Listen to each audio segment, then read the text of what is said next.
আসসালামু আলাইকুম। আজকে আপনাদের সাথে ইসলামের ইতিহাস ও সংস্কৃতি বিভাগ থেকে ভাইভাতে যে সমস্ত প্রশ্ন হয়, সে সমস্ত প্রশ্ন নিয়ে আলোচনা করব। তো চলুন শুরু করা যাক। আইয়ামে জাহেলিয়া বলতে কি বোঝায়? আইয়ামে জাহেলিয়া অর্থ অন্ধকার যুগ, অজ্ঞতার যুগ। ইসলাম পূর্ব আরবে মহানবী সাল্লাল্লাহু আলাইহি ওয়াসাল্লামের আগমনের পূর্ববর্তী ১০০ বছর সময়কে আইয়ামে জাহেলিয়া বলা হয়। এ সময়ে আরবে কোনো কৃষ্টি, নৈতিকতা, সততা, ন্যায়বিচার, শালীনতা ইত্যাদি কিছুই ছিল না। শুধু অন্যায়, অনাচারে সমাজ নিমজ্জিত ছিল। এই প্রশ্নটা সাধারণত অনেক প্রশ্নেই অনেক ভাইভা পরীক্ষাতেই করা হয়। আনসার ও মুহাজির। মহানবী সাল্লাল্লাহু আলাইহি সাল্লাম এর হিজরত করার সময় যে সকল অনুসারী তার সাথে মক্কায় নিজ বাসভবন ও পরিবার পরিজন ছেড়ে মদিনায় গমন করে তাদেরকে মুহাজির বলে। আর আনসার যে সমস্ত মদিনাবাসী মুহাজিরদের আশ্রয় দিয়েছেন, নিজের সম্পত্তির ভাগ দিয়েছেন, তাদেরকে আনসার বলে। আনসার অর্থ সাহায্যকারী আর মুহাজির অর্থ ত্যাগকারী। খুলাফায়ে রাশিদিন বলতে কি বোঝায়? হযরত মুহাম্মদ সাল্লাল্লাহু আলাইহি সাল্লামের ইন্তেকালের পর ৬৩২ খ্রিস্টাব্দ হতে ৬৬১ খ্রিস্টাব্দ পর্যন্ত যে ৪ জন সাহাবী, ইসলামের ৪ খলিফা আমরা জানি, তাদের প্রতিনিধি তারা হযরত মুহাম্মদ সাল্লাল্লাহু আলাইহি সাল্লামের প্রতিনিধি হিসেবে মুসলিম বিশ্বের নেতৃত্ব দিয়েছিলেন। তারাই ইতিহাসের খুলাফায়ে রাশিদিন হিসেবে পরিচিত। বাইতুল মাল কি? বায়তুল মাল অর্থ সরকারি কোষাগার। অর্থাৎ ইসলামী শাসন ব্যবস্থায় রাষ্ট্রের একটা নির্দিষ্ট স্থানে টাকা পয়সা, ধন সম্পদ জমা রাখা হতো।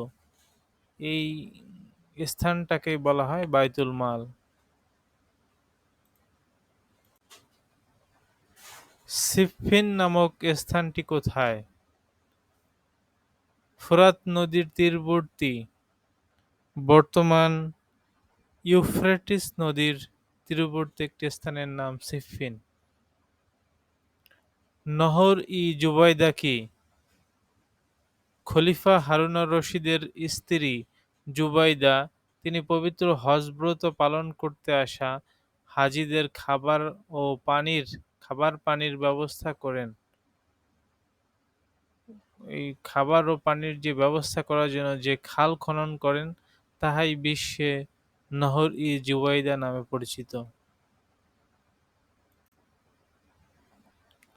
ক্রুসেড কি? ক্রুসেড অর্থ ধর্মযুদ্ধ। এই ধর্মযুদ্ধ মূলত খ্রিস্টান ও মুসলমান সম্প্রদায়ের মধ্যে অনুষ্ঠিত হয়। প্রায় দীর্ঘ ২০০ বছর ধরে এটা চলতে থাকে। আর যুদ্ধকালীন সময়ে খ্রিস্টানরা তাদের বুকে লাল বর্ণের ক্রস চিহ্ন ব্যবহার করত বলে এই যুদ্ধকে ক্রুসেড বলা হয়। দ্বীন-ই-ইলাহী কি? মুঘল সম্রাট আকবর কর্তৃক প্রবর্তিত একটি নতুন ধর্মমত হল দ্বীন-ই-ইলাহী। জিন্দা পীর কাকে বলা হয়? মুঘল সম্রাট আওরঙ্গজেবকে। কেন বলা হয়? কারণ তিনি নিজে ব্যক্তিগত জীবনে ইসলামের অনুশাসন মেনে চলতেন এবং রাজ্য শাসনে শরিয়া আইন প্রয়োগ করতেন, এই জন্য তাকে জিন্দা পীর বলা হয়।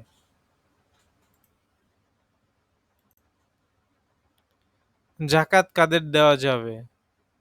১ নম্বরে ফকির বা দরিদ্র, ২ নম্বরে মিসকিন বা নিঃস্বকে, ৩ দাস মুক্তির, ৪ ঋণ মুক্তির, ৫ মুসাফির বা পথিককে, ৬ অমুসলিমদের হৃদয় জয় করার জন্য, ৭ আল্লাহর রাস্তায়, ৮ জাকাত আদায়কারী ও হেফাজতকারীকে। খারাজ কি? কৃষি জমির উপর আরোপিত করকে খারাজ বলে। বাংলার প্রথম মুসলিম স্বাধীন সুলতান কে? ফখরুদ্দীন মুবারক শাহ। ধন্যবাদ সাথে থাকার জন্য, এবং পরবর্তী আরেকটা পর্ব আসবে, দ্বিতীয় পর্বে। সেটির জন্য আমাদের সাথেই থাকুন। ধন্যবাদ।